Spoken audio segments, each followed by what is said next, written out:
بسم اللہ الرحمن الرحیم۔ السلام علیکم۔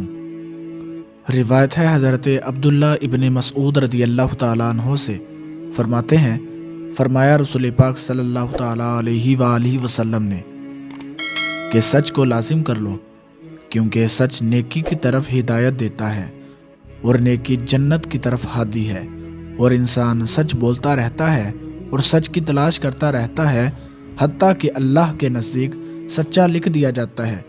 اور جھوٹ سے بچو، کیونکہ جھوٹ بدکاری کی طرف راہبری کرتا ہے، اور یہ بدکاری آگ کی طرف ہادی ہے، اور انسان جھوٹ بولتا رہتا ہے اور جھوٹ کی تلاش کرتا رہتا ہے حتیٰ کہ اللہ کے نزدیک جھوٹا لکھ دیا جاتا ہے۔ اور مسلم کی روایت میں ہے، فرمایا سچائی بھلائی ہے اور بھلائی جنت کی طرف راہبری کرتی ہے، اور جھوٹ بدکاری ہے اور بدکاری آگ کی طرف راہبری کرتی ہے۔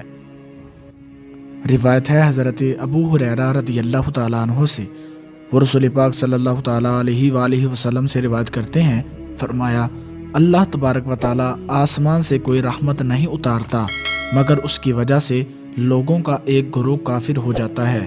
اللہ تبارک و تعالیٰ بارش اتارتا ہے تو لوگ کہتے ہیں کہ فلاں فلاں ستارے سے ہوتی ہے۔ روایت ہے انہی سے، فرماتے ہیں فرمایا رسول پاک صلی اللہ تعالیٰ علیہ وآلہ وسلم نے کہ تم قیامت کے دن بدترین لوگوں میں دو منہ والے کو پاؤ گے، جو ان کے پاس اور منہ سے جائے اور ان کے پاس اور منہ سے۔ دوستو، ان حدیث کی تشریح ڈسکرپشن میں تفصیل کے ساتھ موجود ہے۔ اللہ تبارک و تعالیٰ سے دعا ہے کہ اللہ رب العزت ہمیں ان احادیث پر عمل کرنے کی توفیق عطا فرمائے۔ ملتے ہیں کسی اگلی ویڈیو میں، تب تک کے لیے اللہ حافظ۔